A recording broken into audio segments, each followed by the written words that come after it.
Une jeune fille pure et pieuse attend l'instant de défendre sa pureté. Elle prie. Dieu et tous les saints, Vierge de l'Immaculée Conception, faites que je n'ai pas à me servir du couteau, faites. Amen. Dans la ville haute de Bracciano, une merveille d'architecture italienne du XVe siècle, construite par les princes Orsini, domine le décor du lac, un château et son église. Par un dimanche pluvieux d'octobre, la procession fait le tour de l'église en portant la statue de bois de San Salvatore, le saint local. Une longue file s'étire derrière les porteurs, des hommes, des femmes, des jeunes filles, des enfants, en habit du dimanche. Alba, la pieuse Alba, tourne en rond comme les autres autour de l'église, dans les pas de sa mère, laquelle marche dans les pas de grand-mère. Ainsi vont les générations dans la famille d'Alba. Elle a 17 ans, un visage de madone aux grands yeux noirs, d'immenses cheveux en torsade luisante qui font l'admiration de tout le monde. D'une main, elle tient son petit cousin Alfredo, 9 ans, et de l'autre, un lourd missel qu'elle serre contre sa poitrine d'un air pieux et grave. La procession sera longue. Vers 18 heures seulement, les fidèles assisteront à l'office, puis Alba rendra visite aux parents de sa famille trop âgés pour participer à cette cérémonie traditionnelle. Ensuite, elle rentrera sagement à la maison pour participer au dîner de fête.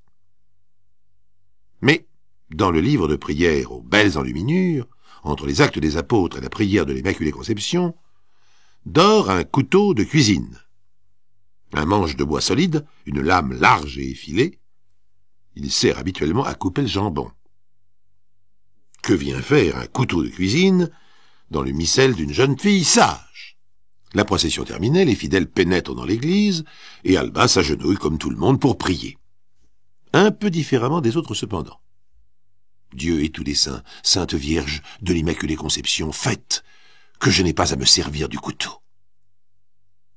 La messe une fois dite, les bancs se vident, et sur le parvis de l'église de Bracciano, les fidèles croisent quelques touristes venus de Rome, à une 50aine de kilomètres, pour visiter la superbe demeure seigneuriale. Il pleut finement ce jour-là, mais Alba marche la tête haute, ignorant les regards des hommes et traînant toujours le petit cousin qui ronchonne. « Je veux pas aller chez l'oncle Flavio, il est pas marrant. »« Veux-tu parler correctement ? »« Je veux pas aller chez l'oncle Flavio, je veux aller jouer aux billes avec les copains. On ne traîne pas dans la rue. Les enfants qui traînent dans la rue deviennent méchants. Tu dis ça parce que tu peux pas blairer les garçons. »« Alfredo, tu parles mal. On dit parce que je n'aime pas les garçons. »« C'est vrai que tu les aimes pas ? » ?»« Je n'aime pas les garçons des rues, en effet, ils sont vulgaires. » Alba et son petit cousin vont donc s'ennuyer chez l'oncle Flavio. Alba poliment, le gamin pas du tout. Les chocolats du tonton sont vraiment trop pourris. Il est 20 heures lorsque la visite s'achève et Alba, tenant toujours le gros missel serré sur son cœur, elle ne l'a pas lâché, s'apprête à rejoindre la maison paternelle. Elle doit tout d'abord accompagner l'affreux Jojo chez sa mère. Il traîne les pieds. « Mais dépêche-toi, Alfredo. Ta mère t'attend pour le dîner. Dépêche-toi, tu parles. C'est parce que t'as la trouille. T'as toujours la trouille. » Il longe une petite voie ferrée, une partie du chemin assez déserte, et la nuit est presque complètement tombée. Il reste 500 mètres à faire et Alba a peur. C'est exact. Il y a longtemps qu'elle a peur, depuis qu'elle a atteint l'âge de faire retourner les garçons sur son passage. C'est donc une peur quotidienne, car le bon Dieu a voulu qu'Alba soit ravissante. Mais les plaisanteries, les coups de sifflet, les compliments douteux et les mains qui cherchent à l'attraper la rendent malade, une véritable phobie. Alba voit des sadiques partout. Et soudain, elle s'immobilise sur le chemin. Un buisson a bougé. Ils sont là à guetter. Ils vont lui barrer la route. Elle chuchote. « Ne bouge pas, Alfredo, tais-toi. » Giacomo a 16 ans. Un menton boutonneux, absolument navrant comparé à son air fanfaron. « Ah, mais qui je vois là? C'est la belle Alba, la magnifique, hein? Et qui c'est qui va nous donner un petit baiser? Eh oui, droit de passage, ma belle. » L'autre, c'est Giorgio, 17 ans, si maigre qu'il flotte dans ses jeans. Les bras tendus, roulant des épaules façon rocker, il y va de son couplet. « Viens, ma belle, viens. On ne fera pas de mal, hein, les mecs? On va pas lui faire de mal. » L'autre mec, c'est Nicolas, les mains dans les poches, plus culotté que ses 15 ans. Alors, la pucelle, hein? T'as peur qu'on te l'abîme, ton trésor? Il y a encore Francesco, 16 ans, cheveux gominés, mou boudeuse, qui se prend pour Marlon Brando en blouson noir. Et Benedetto, même âge, même bêtise adolescente, mais plus rigolard. Ah, quoi, ça sympa, hein? On peut rigoler un peu. Le petit cousin Ne fais plus le malin. Il n'a pas encore l'âge des blousons, lui. Viens, Alba, viens, on court. Trop tard. La bande de hurluberlus encercle la jeune fille et l'enfant se sauve courageusement en lançant quelques pierres tandis que sa cousine se débrouille toute seule. Il ne voit donc pas ce qui suit. Alba a été bousculée, elle est tombée à terre. Les garçons sont autour d'elle. Mais Alba n'a pas lâché son livre de prière et d'un bond agile, elle se redresse, le couteau à la main. La bande de garnements recule sauf un. Benedetto, le rigolard. Lui, il reste face à la jeune fille, goguenard, les mains en l'air. C'est un hold-up, les mecs! Va-t'en! Va-t'en, maudit, ou je frappe! Oh, oh, oh, oh, oh. Mais pour qui tu te prends? Il a fait un pas de trop. Les autres voient briller la lame et Benedetto se tenir le ventre. Il y a d'abord un curieux silence, puis Benedetto trébuche en disant l'air tout bête. Elle m'a piqué, les mecs. Elle m'a eu. Alba se met à courir, courir comme une folle sur le chemin, et elle rejoint son petit cousin sur la route. Alfredo, écoute, il ne faut rien dire, tu as compris? Il ne faut rien dire. Tu sais ce qui est déjà arrivé, n'est-ce pas? Alors, il faut se taire. Ils se sont sauvés, ils ont eu peur. Ils ne nous embêteront plus. La jeune fille remet de l'ordre dans sa toilette, lisse ses cheveux, défroisse sa robe blanche, tandis que le petit cousin demande « Tu leur as fait peur avec quoi ?»« Avec mon livre de prière, Alfredo. Le diable a peur des livres de prière. » Eh oui, elle fait preuve d'un sang-froid assez remarquable, cette oie blanche. Le couteau est entré dans le ventre de l'agresseur. Elle l'a retiré, remis dans le missel, et ni vu ni connu. Le gamin ne se doute de rien. À 21h, elle est à la table familiale, en compagnie de son père, de sa mère, de sa sœur aînée Angela. Elle a raccompagné le gamin, mis la table, raconté sa visite à la famille, comme si rien ne s'était passé. Le couteau a été lavé, essuyé, il est sur la table, avec les couverts, à côté du jambon. Il est 21h10. Le long de la voie ferrée, la bande discute âprement autour du blessé qui se tient le ventre. Faut-il le ramener chez lui? L'emmener chez un médecin? Ils ne sont pas d'accord entre eux. Les carabiniers leur tomberont dessus et leurs antécédents ne leur permettent pas de prendre ce risque. Pour l'un, ce sera le retour en prison, il a déjà volé une mobilette. Pour l'autre, la maison de correction. On n'a qu'à se débrouiller tout seul. T'es marrant, toi, t'as vu le sang?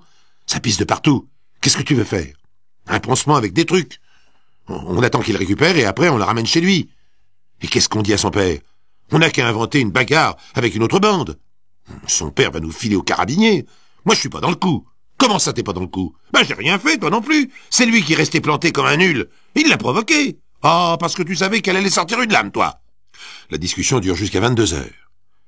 Benedetto a les lèvres blanches, son regard vacille. Il ne peut pas marcher. Et la peur commence à prendre le dessus. Mais je m'en fous, moi, des carabiniers. Emmenez-moi quelque part, j'ai la trouille. Bon, alors, qu'est-ce qu'on fait? Écoutez, j'ai une idée. On va le porter jusqu'à l'entrée de la gare, on va le mettre à côté du dépôt. Quelqu'un le trouvera. Il aura qu'à dire qu'il s'est fait agresser par un type et qu'il n'a rien vu. À 22h30, Benedetto est enfin installé contre le mur du dépôt de marchandises. Il a perdu énormément de sang, il respire mal. Les deux mains pressées contre la plaie béante, il regarde s'enfuir les bons copains. Tu dis rien, hein? T'as pas vu le type? Un mec de la gare va t'emmener à l'hôpital, hein? Et puis c'est marre. Mais plus d'une heure passe avant qu'un employé découvre le blessé. Benedetto Argenti, élève du lycée de Bracciano, 16 ans et demi, est amené aux urgences un peu avant minuit dans un état critique. Et bien entendu, il raconte son histoire, la vraie. Les copains, Alba, le couteau. Malheureusement, il va mourir dans la nuit. Les 4 jeunes sont interpellés aussitôt. Ils dénoncent la jeune Alba Sprighi. On lui a rien fait. Elle s'est jetée sur Benedetto. C'est une dingue. En ce dimanche de fête, personne n'est encore couché dans la famille Sprighi. Alba est en robe de chambre, son père regarde la télévision, sa mère fait la vaisselle. Où est le couteau, Alba? La jeune fille ne nie pas. Elle le montre, lavé, briqué, sur la planche à jambon. Il a servi au repas du soir, il est passé par la vaisselle. C'est le père qui proteste après avoir entendu l'accusation qui pèse sur sa fille. Vous venez lui reprocher de se défendre contre des voyous? Mais la ville en est pleine. Ma fille aînée Angela a déjà été victime de ces salopards. Je leur ai cogné dessus. Et c'est moi qu'on a mis en prison. Vous vous rappelez? C'est ça la justice? Tous ces bons à rien qui font la loi? Ils n'ont rien fait à ta fille cette fois. Et la première fois non plus. Mais c'est ce qu'ils disent. Ma fille n'aurait pas pris un couteau pour se défendre si ces salopards ne l'avaient pas menacée. Parle, Alba, parle! Dis aux carabiniers ce qu'ils t'ont fait! Hélas, pas grand-chose à dire. Alba a été bousculée, elle est tombée à terre, et elle a sorti le couteau. Y a-t-il eu viol? Non. Tentative, alors? Non. Coup et blessure? Non. Mais Benedetto va mourir, hélas. Et la belle Alba doit passer devant un tribunal pour enfants accusé de meurtre en compagnie des 4 adolescents stupides appelés comme témoins. La presse locale s'empare du sujet. Le père d'Alba ne craint pas de donner la photo de sa superbe fille assortie de commentaires de son cru. Ma première fille a été agressée. Toute la honte est restée pour elle. Personne n'a été arrêté. Si Alba a défendu sa virginité, c'est que Dieu lui en a donné la force. Or, Alba n'a pas tué Benedetto. Eh non. Le médecin de garde cette nuit-là à l'hôpital est formel. Et l'autopsie a confirmé son opinion. La blessure n'était pas mortelle. Ce sont ses compagnons qui l'ont tué, en ne lui prêtant pas assistance, en discutant pendant plus de 2 heures sur le sort du malheureux, en l'abandonnant à la gare sans même bander sa plaie. Benedetto a perdu trop de sang. Si le garçon avait été soigné dans les temps, il s'en serait sorti avec une belle cicatrice, peut-être la ratant moins, mais pas plus. Si bien que le procès change d'allure. Il devient celui de la bêtise de la bande de voyous et non celui de la phobie d'Alba. Alba a déclaré qu'elle ne voulait pas tuer, mais seulement se défendre seule. Il me harcelait sans arrêt, des insultes, des propositions humiliantes. Si mon père l'avait su, il aurait fait la même chose que pour ma sœur. On l'aurait mis à nouveau en prison, je ne voulais pas de cela. L'accusation a tenté de faire valoir tout de même qu'il y avait préméditation. Le couteau avait bien été choisi, il était resté dissimulé dans le livre de prière toute la journée, puis il avait servi alors que l'honneur d'Alba n'était pas tellement menacé, encore moins sa vie. Après quoi, elle avait su parfaitement se taire et remettre le couteau sur la table de la famille. Mais les juges et la population de Bracciano soutenaient la jolie Alba, la pure Alba. Et dans les semaines qui suivirent son incarcération préventive, elle reçut des sacs de lettres d'encouragement venus de toute l'Italie. Son beau et pur visage de Madone fit la une des journaux, et tous posaient le problème de cette jeunesse désœuvrée de ces blousons noirs qui, à Bracciano comme ailleurs, n'ont pas d'autre distraction que de harceler les filles et ignorent que le football existe.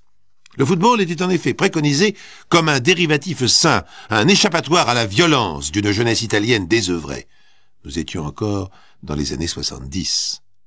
Et c'est à la radio qu'Alba trouva son meilleur défenseur, un père catholique considéré comme le spécialiste du droit des femmes et qui déclara fermement « Cette jeune fille pieuse n'est pas coupable. Le droit d'une femme à préserver sa virginité peut aller jusque-là. » Le journaliste, tout de même un peu interloqué, a osé l'interrompre. « Tuer?